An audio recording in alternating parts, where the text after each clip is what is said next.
Good morning. Good morning. It is a gorgeous day. So if you have time, please enjoy outside afterwards, unless you have a commitment here. So welcome to the Unitarian Universalist Church of Davis. My name is José Torres, and I'm a member of your executive board, and I use he, him pronouns. If this is your first time with us, whether online or in person, we're glad that you're here. Welcome. Now, let's take a moment to connect with our online community.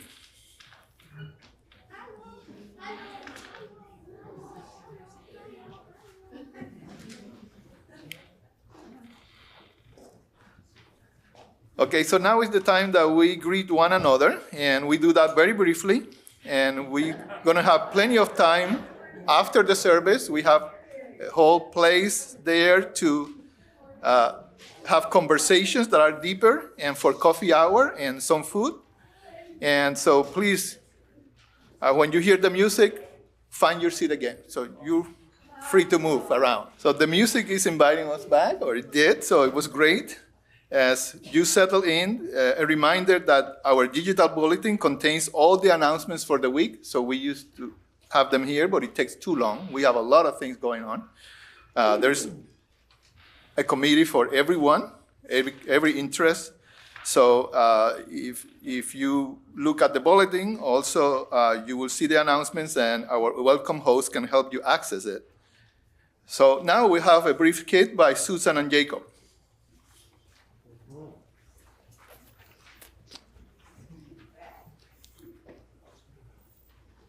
Wow, Susan, you're usually pretty positive, but today you just look positively exuberant.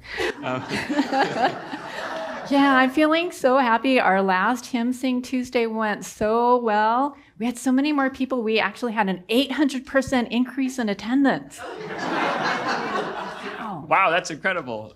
Guess how many were there? 7. There were 9 people. So the 800% increase meant there was only one person at the first one. But we had an amazing time. And so Reverend Angeline wants us to do one final one. So there's one final chance for you to come and share in the music, learn about the background. Did you have anything to say? Well, Susan, I've always wanted to sing, but I don't read music so good, and I'm always I'm kind of worried that I'm going to slow the other singers down. So I don't think I'm going to go.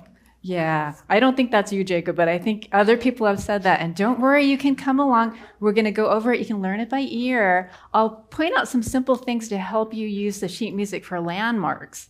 And I got this nice message from Tran, who was there. She said, "Dear Susan, it was simply a joy to be there in music ministry with you and other music lovers and hymn singers. I appreciate your reading the background of each hymn, helping us discover the music and gently pushing us to stretch ourselves." Oh, was I pushing people? Gently? Yeah, I thought everyone did great. And other than that, did we need more cowbell? So that's a joke from Saturday Night Live where they're recording a song, and the executive is saying, "It sounds great. We just need more cowbell, more." So, do you think we can find a cowbell by Tuesday? I think so. Okay. So hope to see you there Tuesday here at 6:30, learning new Sing Out Loud songs. Thank you.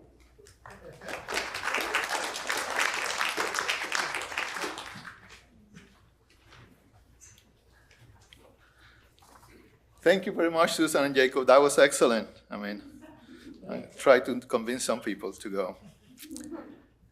So for the prelude, we're going to have Angelita, Tobias, and Vidal performing Guantanamera. So Guantanamera is by José Martí and Joseíto Fernández.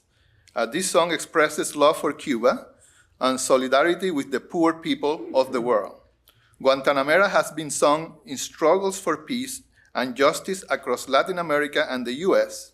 It answers the current political climate of xenophobia with love and appreciation for Latin people and culture. Prelude. Okay, I shouldn't say this, but 2 or 3 of those kids are my kids. And I'm not the grandpa, I'm the father. I just get started very late, but.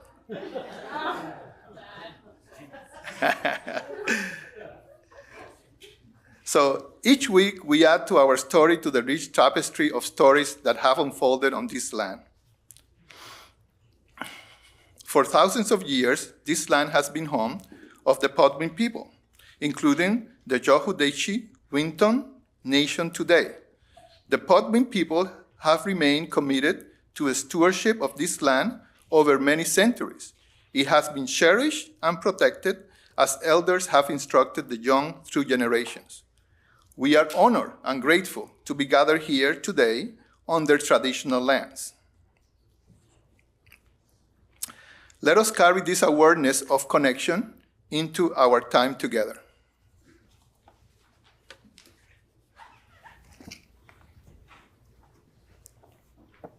You're invited to rise and body your spirit as you're able to sing our call to worship. This is my song number 159 in the Gray Hymnal, and Jacob's going to play it once through so we can hear the melody.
So true.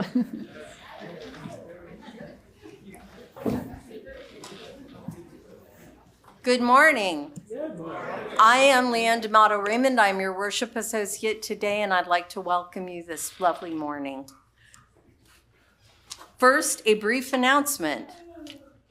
I have one announcement. If you can, please attend a short meeting immediately following the service next Sunday. We will be discussing the creation of a new UU t-shirt. It will be in the sanctuary. Yes, I know. Anyway, I'm going to try and make it about 10 minutes after the service so people have a chance to go grab a cup of coffee and stuff. But anyway, meet back here after next week's service. And now I would like to introduce you to our honored guest, Minister Intern Aiden McMahon, originally from New Hampshire. He just wrapped up his internship year with Mount Diablo Unitarian Universalist Church in Walnut Creek. He received his Master's of Divinity from the Candler School of Theology at Emory University in Atlanta, Georgia in 2023, with a concentration in chaplaincy and pastoral care.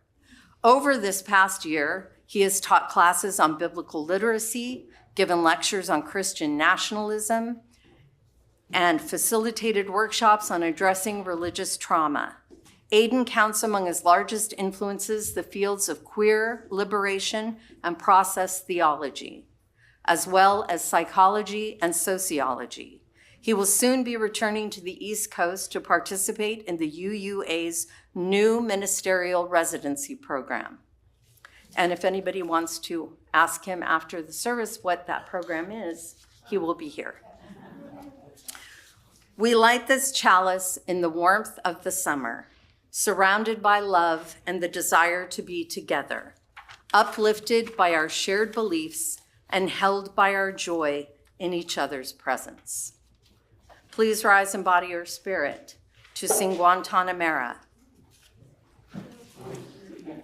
Good morning. I'm Susan Kopic. I'm a member of your board. I thought it was important this morning that you all know what some of those decorations are out in the social hall. If you weren't here last week, you might not have known. We had an amazing Chalice camp. Kate and Sophia did just an amazing job. I came on Thursday to mow the grass and came in here and was blown away. There was a desert, there was a forest, there was an under the sea thing. And I said, don't take this down. Everybody needs to see it on Sunday. And Kate said, I don't know, we're supposed to clean up. And I was so pleased when I walked in this morning and saw some of it left up. So our kids are our future, so we want them taught well. Thank you. Like so many congregations, we make time each week to hold the things that are beautiful and powerful, painful and sad, in the loving presence of this community. While we do not share openly, we know that joys and sorrows can be shared through a glance, a hug, or even just a shrug. Today, as our attention has already been called to, our nation has celebrated its 250th anniversary, and we may hold a particular grief and mourn the state of our country and our world. May we hold that grief together, and may it move us towards a brighter future for all.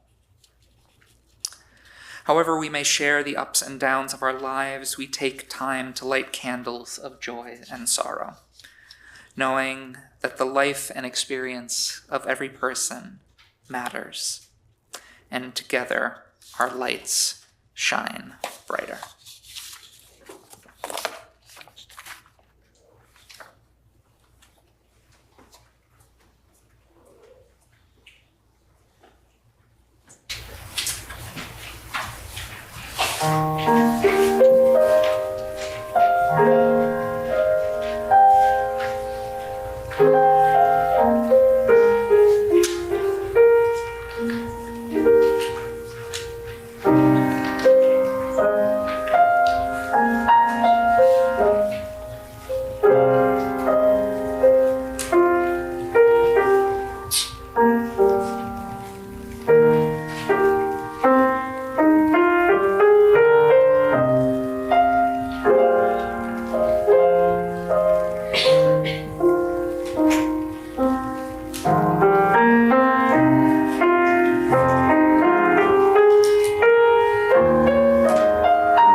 I wanted to tell you who the gentlemen that are coming up on the screens are going to be. On that side is my grandfather, George D'Amato. And on this, same person. And that is my father, also George D'Amato. I've always been a sensitive person. Some would say too sensitive. It really stays with me for a long time when people are mean or cruel, and I rarely have a good comeback. Instead, I spend hours later trying to think of what I should have said. Sadly, I dwell on the negative. So to cope, when I was a child in Albany, California, I read all the time. I buried myself in books and stories, using my imagination to cope with living in a house of chaos. The youngest of 4, born when my parents were just 21. I used books and later acting as the means in which to not only express my own humanity, but survive a childhood that was lacking in attention. I felt love, but I felt it most strongly not from my parents, but from my siblings and my parents' friends, and also my best friends, Kathleen and Delta. But it was my sister Nina who taught me how to dress myself and tie my shoes. I still miss random buttons, and if you catch me on a day when I'm really tired, I'm sometimes wearing my clothes inside out. It's Wayne's job to check me when we go out. I once did an entire service with my skirt on inside out and backwards. Did any of you notice? Well, that's on Wayne. Oh, Jennifer did. My siblings also taught me to read when I was 3, and I believe to this day that saved me. I lived for stories, heroes and adventures that made me see that there was life to be had outside of my home, and love to be provided consistently and gently. I understand why my parents were rather distant parents to me. I can look back as an adult, and logically, it all makes sense. My dad's mother suffered from schizophrenia and was hospitalized for most of his life from an early age. His father abandoned him at the age of 16. His father met a new woman in California when his wife was in Bellevue. She told my grandfather it was either her or his children. She would no longer live with his children. My grandfather started packing up his things and that of all 3 of his children, but my father saw that his father was crying, and my father made an impossible decision that no 16-year-old should have to make. He told his father that they would move out and he could stay, and he and his older sister, my Aunt Valerie, left. My father didn't have good role models. One of the things I struggle with understanding, though, is that my father says to this day that his father was one of the most loving people he's ever known, a man who abandoned him. And my father is a truly affectionate and loving father, constant, unlike when I was young, when he was just a young man himself. At the age of 88, and his birthday is in just 3 weeks, he is a consistent presence of affection and support. His cards alone have carried me through some rough times. How did a man whose own father chose not to be a part of his life in any way after the age of 16 become such a loving person? How does that happen? How did he cope with the loss of his father in his life and still grow to be the loving, affectionate man I know? How is it that even though his father chose to stop being his father, he still thinks of him with such love and tenderness? The last time my father saw his own father was when he had to ask his permission to marry my mother. At that time in 1959, you couldn't marry when you were 19 without parental consent. So he sought him out for his signature, and he married my mother, and he never saw his father again. My grandfather later moved to Dawson's Creek, British Columbia, to avoid his other sons being drafted into the Vietnam War. He raised a whole other family. He was never a part of our lives again. I have never met my grandfather, but I wish I had. I would have sat him down and asked him, why? How could you abandon your 3 children? But instead I asked my father, how are you so loving? How did you manage to become who you are without an example of consistent love and parenting? How do you manage to show up in such a loving way in the face of what you have experienced? And I think back on my life, and I realize that I am who I am, even though I was the youngest of 4, born to people too young to parent well. The lesson I have learned is that people can change and grow. They can choose to be a source of love in others' lives, even when they did not have a consistent example of it themselves growing up, because love is so strong and powerful, like nothing else.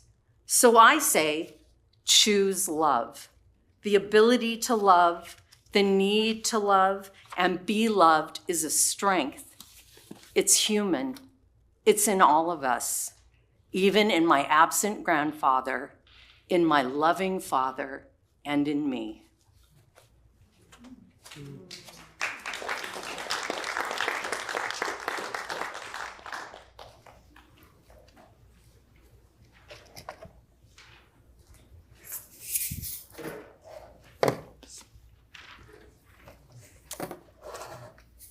You're invited now to rise in body or spirit as you're able to sing our hymn of the month, This Boat in Sing Out Love.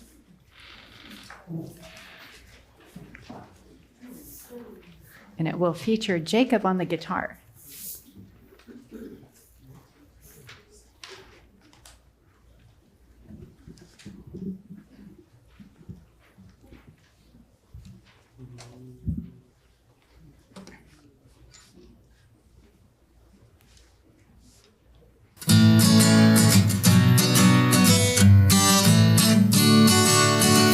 This boat is steady, this boat is sure. When you're ready, climb aboard. When you're ready, climb aboard. This boat will carry us to the farthest shore. We all know hardship, we all know pain, but nothing ventured means nothing gained, and every rainbow needs a ray. You're not alone, try again. And chorus. This boat is steady, this boat is sure. When you're ready, climb aboard.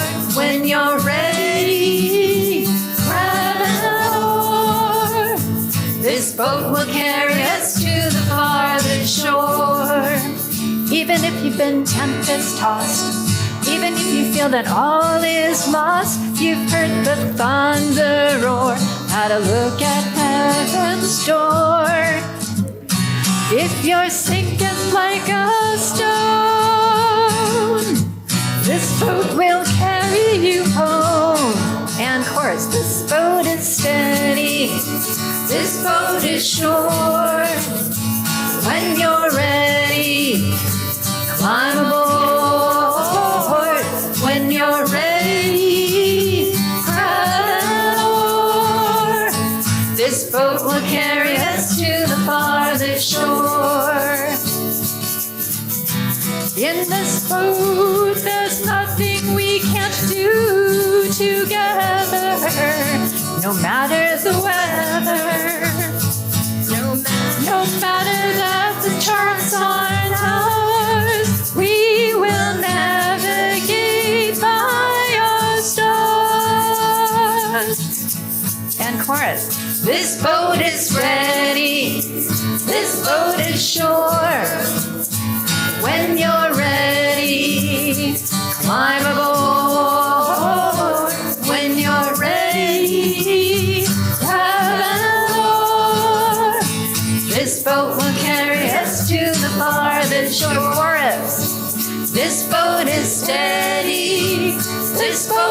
shore.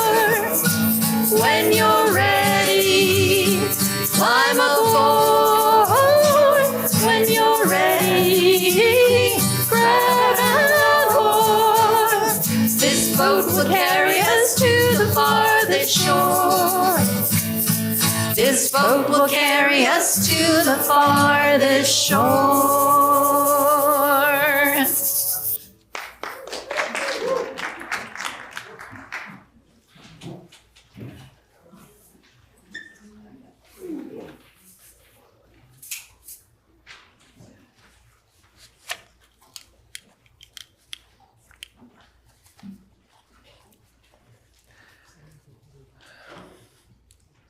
This week's offering is dedicated to the well-being and growth of our church and its programming. I appreciate many aspects of the church. The main one is probably the acceptance of my kids and the way my kids are growing in this community, and I really appreciate it. You know, I'm having a great birthday today.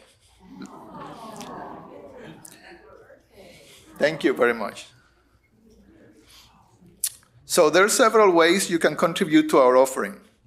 You may give via the UUCD website by texting UUCD offering to 73256, or by check sent to UUCD with offering in the memo line.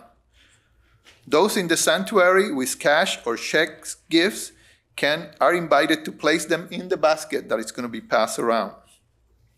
We thank you for your generosity.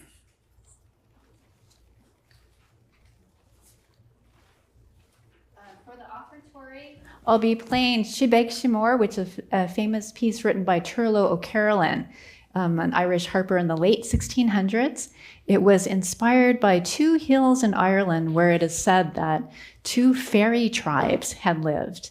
Mythology says the two tribes were engaged in a great, terrible battle.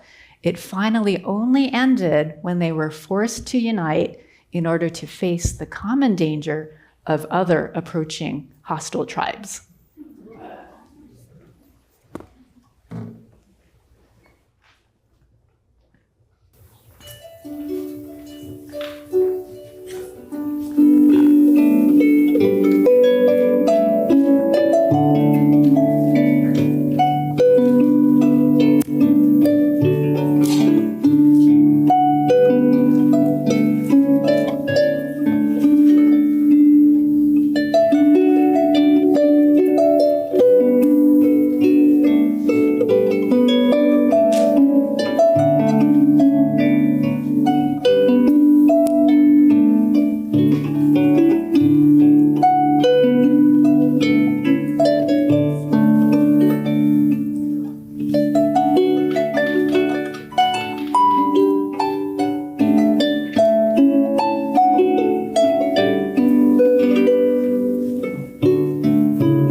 now we're going to do the blessing of the offering.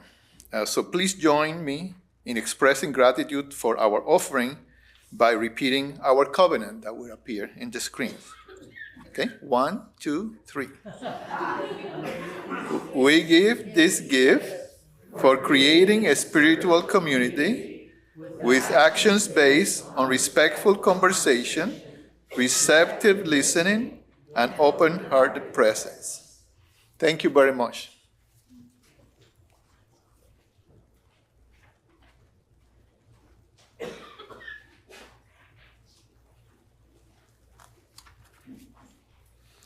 Hello, folks. Again, my name is Aiden McMahon. I use he, him pronouns. And I just wrapped up my internship year at Mount Diablo Unitarian Universalist Church in Walnut Creek. Little louder? Okay. All right. I'll use my there isn't a microphone voice. So I'm originally from New Hampshire. And last year, while I was still in New Hampshire, I attended the first No King's Day protest in the little city of Portsmouth, New Hampshire, a city of about 20,000 people, and there was a turnout of over 2,000, so by all accounts, a pretty good showing. And for the most part, it was a peaceful event. I saw only 2 counter-protesters. The first was a truck flying several flags, which looped through the protest area a few times. And then there was the man with the megaphone. He was a curious sight. A middle-aged white man with a service dog at his hip and a teenage boy, maybe 14 or 15, following behind him, filming the whole thing on his cell phone. And as he wove his way through the crowd of us, somebody started a new chant. Ignore him. And I admit I joined in too, because that's what you do at a protest. You make your voices loud, you drown out people coming to disrupt things, you don't engage. I watched as he crossed the street and started up again with the people opposite me. All the while we chanted, "Ignore him." But then a peculiar thing happened. Another man, an older man, with a sort of blue-collar look to him, started up a conversation. And this went on for more than a few minutes. I watched as the man's megaphone drifted from here down to his side. I don't know what they talked about, but the man, his dog, and the young man filming him didn't stick around too much longer after that. The juxtaposition of the 2 men talking while the crowd and I chanted, "Ignore him," has stuck around in my mind. And with it comes, or has come, a feeling of conviction, and maybe even a little shame. Like most of us gathered here, I suspect I'm furious at the state of things. I wanted to yell at the man with the megaphone. I'm not a violent person, but hell, even part of me wanted to slug him.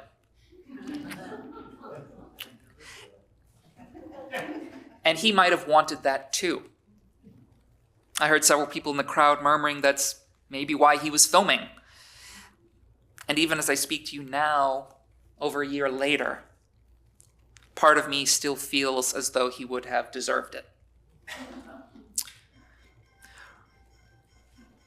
For a long time now, I've been living in the tension between 2 ideas. The first is something called the paradox of tolerance. The term was first coined by a philosopher named Karl Popper in the mid-1940s. Popper said that for a society to be tolerant, it must not tolerate intolerance. Hence the paradox. When intolerance is given space and a platform, it abuses that permission to become dominant. seems rather familiar. I don't know about you, but punching out someone spewing fascist talking points certainly feels like a decent way to express my intolerance of their intolerance. But then, I am quickly reminded that as a person of faith, a person of conviction, a person of morals and ethics, that there is another voice calling me to live a different way from many of the world's great traditions. The one you're most likely familiar with comes from the Gospel of Luke, chapter 6. But I say to you that listen, love your enemies, do good to those who hate you, bless those who curse you, and pray for those who abuse you. I also happen to really like this absolute gem from the Buddhist Middle Discourses. Even if low-down bandits were to sever you limb from limb with a two-handed saw, anyone who had a malevolent thought on that account would not be following my instructions. If that happens, you should train like this. Our minds will not degenerate. We will not blurt out bad words. We will remain full of sympathy, with a heart full of love and no secret hate. That's the title of my sermon. We will meditate spreading a heart of love to that person. And with them as a basis, we will meditate spreading a heart of love to everyone in the world. Abundant, expansive, limitless, free of enmity and ill will. That's how you should train. I could keep going.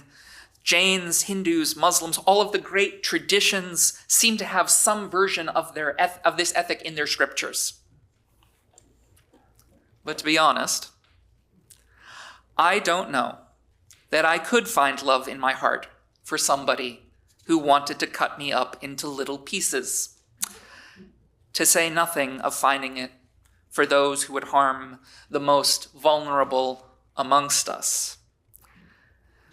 Going back to the Gospels, Jesus said it would be better for people like that to have a millstone tied around their neck and be tossed in the sea. So I suppose I shouldn't feel so bad about wanting to punch a fascist. But the thing is, I don't know that it would do any real good. And that is the crux of my message today, frustrating though it may be. I've been reading and listening to a lot of different books and podcasts lately about moral and political psychology. There's some really fascinating studies out there about the different ways in which people on the left and the right tend to think, what arguments resonate with each group, and how people in general make moral judgments. Did you know that people on the left and right tend to understand the word fairness differently? Left-leaning folks tend to understand it in terms of equality, whereas people on the right typically think of it in terms of what is earned or deserved, what we might call commensurability. This is just one of the many reasons we often end up talking past each other when we try to communicate. Here are a couple other takeaways I've found to be particularly salient.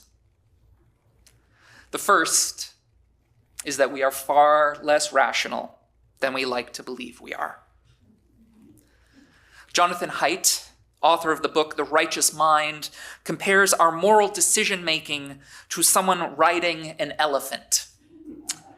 The rider likes to believe that they are in charge, but how much can you really do to steer an elephant?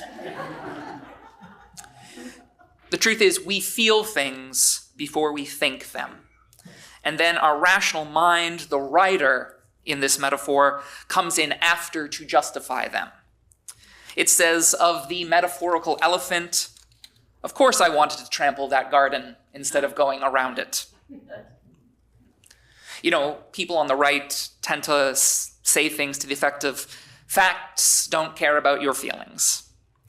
But the truth of the matter is, when it comes to the way our brains work, feelings often don't care about the facts. And this leads to the second point. Social contact, basically exposure therapy, is the primary way in which people's feelings are changed for the better. Even secondhand contact, you saying, I know a trans person, or I know an immigrant, and they are a wonderful person. If that person you're saying that to trusts you, that can be enough to disrupt their bigotry. It is only by changing the elephant, our gut reactions to things, that we change how we think about them afterwards. Perhaps you've heard the phrase, it's hard to hate up close. As it turns out, that's very good psychology. It's one of the primary reasons that people from large cities and people with college degrees tend to be more liberal, because they have experienced living in a multicultural space and learned that it is not inherently threatening. No wonder the current administration has turned its fury against such targets. And I know this effect to be true because I grew up in evangelical spaces.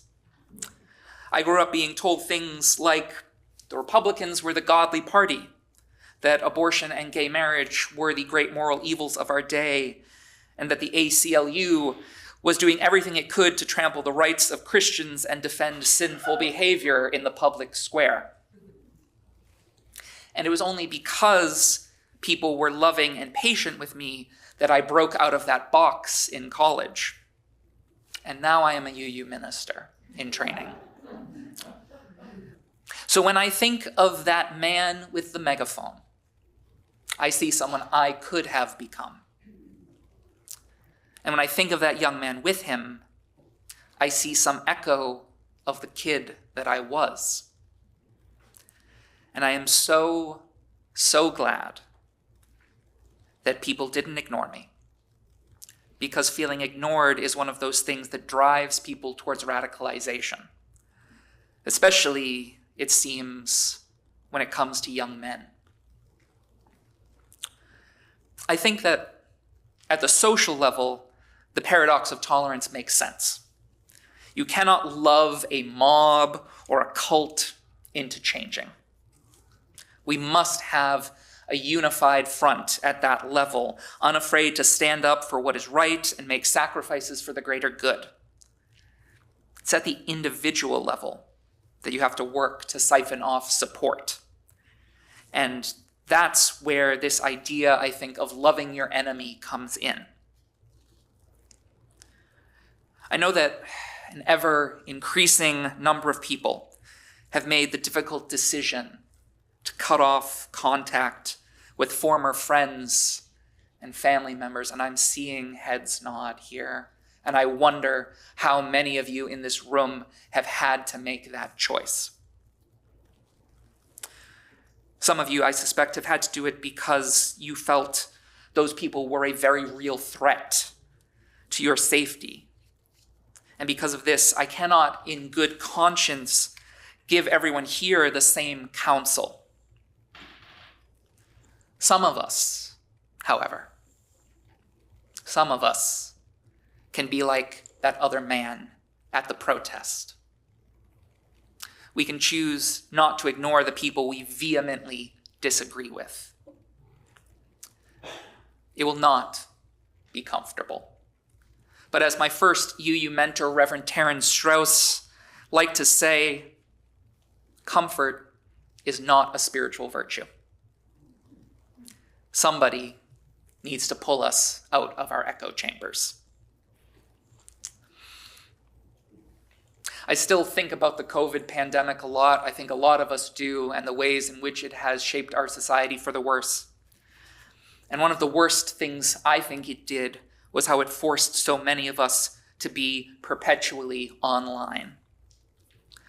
Dr. Stephen Hassan, an expert on cults and cult deprogramming, says that we are willfully brainwashing ourselves with our curated feeds and our dopamine drip, doom scrolling, getting little hits of good neurotransmitters every time we find the next thing to be outraged about. What's worse, I have noticed this in myself. And some part of me feels as though it is some kind of moral imperative to know all of the horrible things happening in our country and our world. One more paradox to navigate. I feel this drive even as I preach against it because I believe in the classical liberal sense that knowledge is power and knowledge is freedom. But if all we do with that knowledge is despair or argue online or build straw man versions of other people, we're not practicing liberation, not ours or anyone else's. So then how do we do this? How do we learn to hold no secret hate in our hearts for people who through their ignorance and prejudice have uplifted a tyrannical government to power, allowing a modern-day Gestapo to detain and disappear migrants and citizens alike, stoke the flames of transphobia, and slash the social safety net for millions of Americans and programs around the world? I don't know. I'm willing to hear your answers if you have one. What I want to do is rage and froth and punch a fascist. I want to make Nazis afraid again. Unfortunately, that is not a particularly catchy acronym. But I also want to be able to love my uncles again. Maybe that's where we start, those of us who can. Not with some stranger on the street, and certainly not with some faceless commenter on the internet, but with the people for whom there might still be some underlying foundation of love, some memory of care for their well-being. We might have to bite our tongues at first, loath though we certainly are to do it. Certainly there are things that cannot go unresponded to, but we will have to ask ourselves if we are letting the perfect be the enemy of the good. Without that other person experiencing our empathy first, we cannot expect our criticism to hold any weight. It will only serve to drive them further into their own echo chambers of hate and prejudice. To those of you who cannot do this, know that I affirm your choice. Focus your energy on taking care of yourself and those in similar positions. We all have different callings, and I know that you have plenty of love to give where it is needed. To those of you who, like me, often struggle to find the courage, who tend to avoid conflict, know first that you are not alone. Many of us have been trained not to rock the boat. We can start small, so long as we start. It might be something as benign as saying, I disagree, and I want us to continue to be in relationship with one another. Those two things do not need to be at odds, even though they feel so very paradoxical. And to those of you who can and who are, know that you have my deepest gratitude. Please continue to speak the truth in love. Continue to affirm the worth and dignity of all people, even when the person you're speaking to does not. Continue to be curious and teach others to do so. Curiosity and prejudice cannot coexist for long. I have learned this firsthand, and I and better for it. Thank you all, sincerely.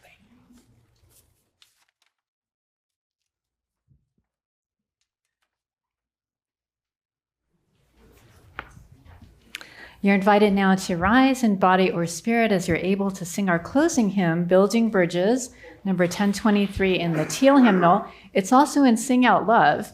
And so at the last hymn sing, people said, oh, Building Bridges, we got this.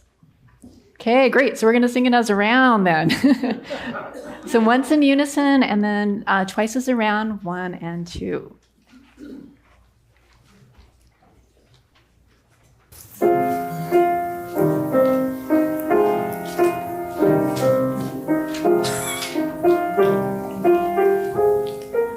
And let's sing it a little faster. Ready? Oh, good.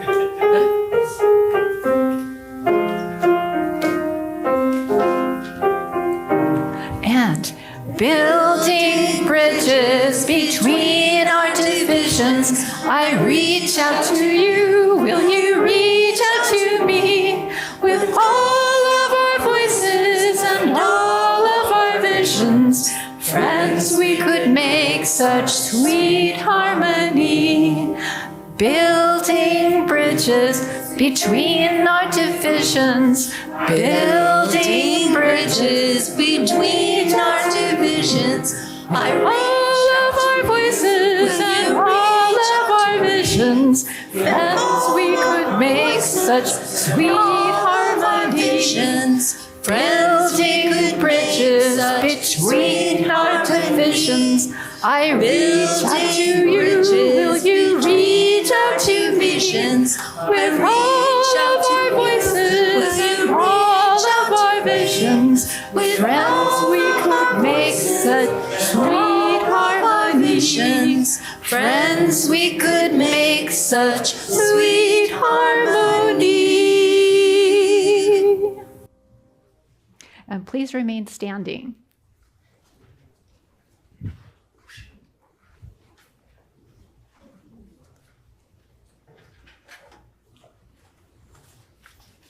As we extinguish our chalice, we are reminded of the world around us, pulsating with love and light.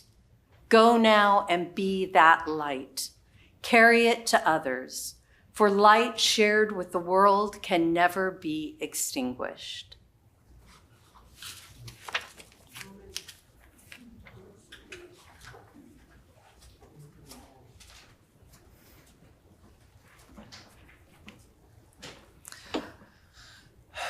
I'll close this out with words written by Jim McGaw. When I say go in peace, I don't mean go in mindless oblivion. When I say go in peace, I don't mean go without challenging yourself or others. When I say go in peace, I don't mean go in utter ease and comfort. When I say go in peace, I mean go in peace seeking justice. I mean go in peace committed to equal rights and opportunities for all.